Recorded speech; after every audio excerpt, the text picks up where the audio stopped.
बहुत कठिन है डगर 24 की। जी हाँ, मगर 24 की बात तो बाद में आएगी, पहले 23 का मामला देख लीजिए। और 23 में भी अगले महीने ही जो चुनाव होने वाले हैं, वहां पर बीजेपी के गले में बहुत भयंकर वाला कांटा फंस गया है। मैं पुराने कांटों की बात नहीं कर रहा हूं, कर्नाटक के मुख्यमंत्री पर लगे 40% कमीशन के ठप्पे की बात नहीं कर रहा हूं, मैं कर्नाटक के बीजेपी विधायकों के घर से मिलने वाले 8 करोड़ रुपए कैश की बात भी नहीं कर रहा हूं। कर्नाटक में अब तक बीजेपी के ऊपर जितने भी भ्रष्टाचार के आरोप लगे, मैं उन सब की कोई चर्चा नहीं कर रहा हूं। इन सब के अलावा एक नया और बहुत ही भयंकर वाला कांटा फंसा है, क्योंकि बात अब कर्नाटक के अभिमान की आ गई है, बात अब कर्नाटक के स्वाभिमान की आ गई है। और अब ये लड़ाई राजनीतिक नहीं, पार्टियों के बीच नहीं, बल्कि जनता के बीच पहुंच गई है। कभी कभी आदमी मुंह में कुछ ऐसी चीजें ले लेता है जिसे ना तो निगल पाता है और ना उगल पाता है। अब चर्चा इस बात की है कि कहीं ऐसा ना हो कि यह मामला इतना बढ़ जाए कि 13 मई को कर्नाटक से भारतीय जनता पार्टी और भी ज्यादा बुरी तरीके से साफ हो जाए, क्योंकि दाल हद से ज्यादा पतली पहले से है, यह सबको मालूम है।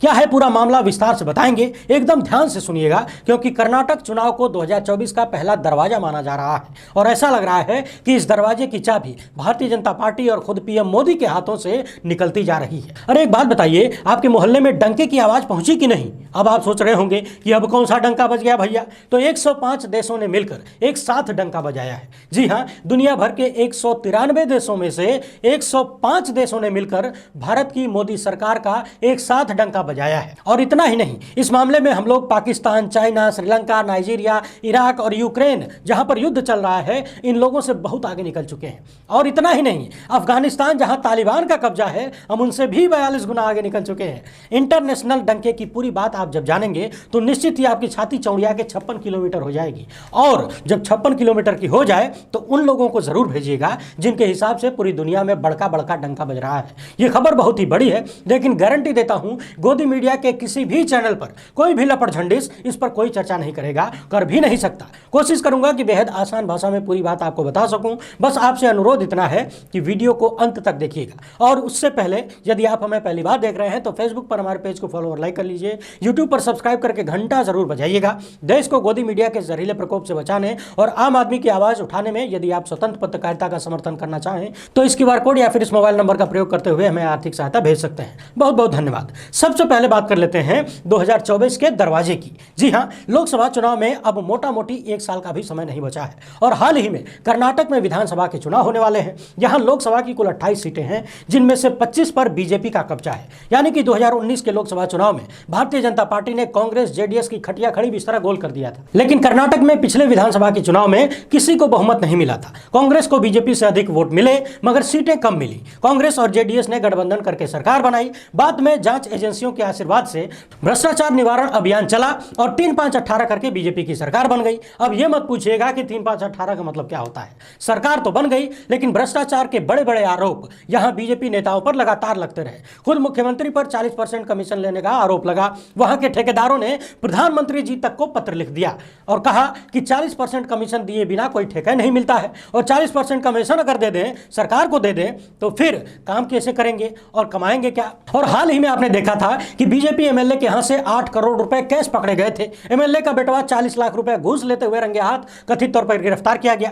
लोग अभी ये सवाल कर ही रहे थे, इन मुद्दों पर चर्चा हो ही रही थी कि प्रधानमंत्री जी विपक्षी पार्टियों के भ्रष्टाचार पर बात कर रहे हैं, लेकिन अपनी पार्टी के विधायकों और मुख्यमंत्री के यहां कोई जांच क्यों नहीं करवा रहे हैं। क्या ईडी, सीबीआई और इनकम टैक्स को भाजपा विधायक का एड्रेस मालूम नहीं है? कर्नाटक में बीजेपी की हालत बेहद पतली है। इस पर खुद उसी गोदी मीडिया ने मुहर लगा दी है जो गोदी मीडिया 24 घंटे चरण वंदन करता है। जिस गोदी मीडिया के अनुसार उनके सांस लेने और छोड़ने से दुनिया में हवाएं चलती हैं, वो गोदी मीडिया खुद ही बता रहा है कि कर्नाटक में बीजेपी हार रही है और कांग्रेस पूर्ण बहुमत से सरकार बना रही है। अब तक ये सारी बातें चल ही रही थी कि एक नए मुद्दे ने बीजेपी के लिए नई मुसीबत खड़ी कर दी है, और शायद ये मुसीबत आने वाले समय में और बड़ी हो सकती है। और वो मुसीबत है अमूल प्रोडक्ट।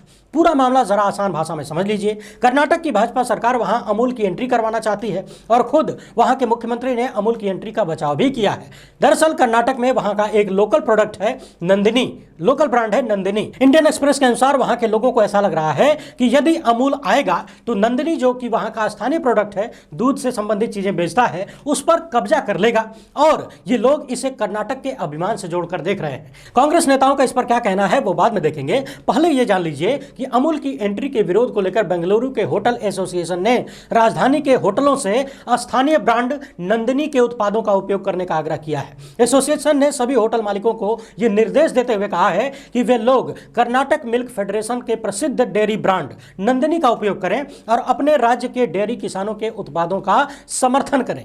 यानी कि अब संगठित तरीके से अमूल की एंट्री का विरोध और स्थानीय प्रोडक्ट नंदिनी का समर्थन होने लगा है। एसोसिएशन का कहना है कि कर्नाटक के किसानों के हितों की रक्षा के लिए यह हमारी सामाजिक जिम्मेदारी है और हमारे लोकल ब्रांड का समर्थन करना है। इंडियन एक्सप्रेस की इस रिपोर्ट में एक और चौंकाने वाली बात है और वो ये है कि कर्नाटक का जो लोकल ब्रांड है नंदिनी, उसके दूध की कीमत 39 रुपए है, 39 रुपीज ओनली, जबकि अमूल ताजा 1 लीटर की कीमत 72 रुपए है, 72 रुपीज, यानी कि सीधा सीधा लगभग 2 गुना दाम। वहीं कांग्रेस नेता सिद्धारमैया का कहना है कि पीएम मोदी, आप कर्नाटक कुछ देने आ रहे हैं या फिर कर्नाटक को लूटने आ रहे हैं? आपने पहले ही बैंक चोरी कर लिया, पोर्ट चोरी कर लिया, एयरपोर्ट चोरी कर लिया, क्या अब आप कर्नाटक के लोगों का नंदिनी भी चुरा लेंगे? वहीं कर्नाटक के मुख्यमंत्री का कहना है कि अमूल के आने से यहां के प्रोडक्ट नंदिनी को कोई नुकसान नहीं होगा, बल्कि दोनों के बीच कंपटीशन पैदा होगा। कंपटीशन खुले बाजार में। अब खुले बाजार में कंपटीशन कैसे पैदा होता है? रिलायंस जियो, बीएसएनएल, एयरटेल, आइडिया, वोडाफोन, एयरसेल, पता नहीं कौन कौन सेल चल रहा था, उन सबको देख लीजिए कितना बढ़िया कंपटीशन चल रहा था सब में। इन सभी टेलीकॉम कंपनियों में कितना तगड़ा कंपटीशन चला और इतना तगड़ा कंपटीशन चला कि ज्यादातर कंपनियां रेस से बाहर हो गई। बाकी हम बाजार के विद्वान नहीं हैं, लेकिन चूंकि अब यह मामला कर्नाटक में स्थानीय बनाम बाहरी होता हुआ नजर आ रहा है, जिसे लेकर जानकारों का मानना है कि बीजेपी के लिए यह नई मुसीबत पैदा कर सकता है। मैंने पहले भी कहा था कि कर्नाटक का विधानसभा चुनाव बीजेपी और कांग्रेस दोनों के लिए निर्णायक होने जा रहा है। यदि बीजेपी सरकार बनाती है तो फिर 24 का रास्ता आसान होते हुए नजर आएगा, और यदि कांग्रेस बहुमत में आ जाती है तो फिर उसकी बोहनी बहुत तगड़ी वाली हो जाएगी, शुभ ही शुभ हो जाएगा। और यदि बोहनी अच्छी हो गई तो 24 में बीजेपी के लिए केंद्र में आना कांटों भरा हो सकता है। भारत में लोकतंत्र की दशा को लेकर आए दिन जो भी रैंकिंग आ रही है उनमें यही दर्शाया जाता है कि यहां डेमोक्रेसी का हाल बेहाल हो चुका है। मीडिया की स्वतंत्रता को लेकर आए दिन इस तरह के आंकड़े आते हैं कि भारत में स्थिति बद से बदतर हो चुकी है। मीडिया का बड़ा हिस्सा चरण पादुका में पड़ा हुआ है, जो नहीं है उन्हें दबाने, टारगेट करने और मुंह बंद कराने की भरपूर कोशिश की जा रही है। पत्रकारों को अनाप शनाप धाराएं लगाकर जेल में ठूस दिया जाता है। हाल ही में बिना संबंधित लोगों से चर्चा किए हुए एक नया कानून ला दिया गया, जिसके बाद से अब स्वतंत्र पत्रकारों यानी कि जो सोशल मीडिया पर काम कर रहे हैं उनके बीच भयंकर चिंता पैदा हो गई है। वहीं अब दुनिया के 105 देशों से 300 से अधिक संगठनों ने भारत के संचार एवं इलेक्ट्रॉनिक्स और सूचना प्रौद्योगिकी मंत्री अश्विनी वैष्णव को खुला पत्र लिखा है, ओपन लेटर, कोई सीलबंद पत्र नहीं है, और ऐसी बातों का जिक्र किया है जो निश्चित रूप से एक लोकतांत्रिक देश के लिए बेहद चिंताजनक है। इस पत्र में कहा गया है कि केवल साल 2022 में भारत में 84 बार इंटरनेट शटडाउन किया गया। इंटरनेट शटडाउन का मतलब होता है कि किसी क्षेत्र विशेष में इंटरनेट सेवा को बंद कर देना। यदि आप इसे हल्के में ले रहे हैं तो थोड़ी देर इंतजार करिए, पहले यह जान लीजिए कि किन देशों ने कितनी बार इंटरनेट शटडाउन किया। आप जब भी किसी मुद्दे पर सरकार से सवाल पूछते हैं तो बीजेपी के समर्थक लोग कहते हैं कि चाइना में होते तो इतना नहीं बोल पाते, सवाल नहीं कर पाते, मार दिए जाते, जेल में डाल दिए जाते। लेकिन बात जब इंटरनेट पर बंदी करने की आती है तो 1 साल के भीतर चीन ने मात्र 1 बार इंटरनेट शटडाउन किया है, जबकि भारत में 84 बार किया गया है। अब भक्तों के सबसे प्रिय देश पाकिस्तान की बात कर लेते हैं। आप इस मैप में देख सकते हैं कि पाकिस्तान ने भी मात्र 1 बार इंटरनेट शटडाउन किया है पूरे 1 साल में।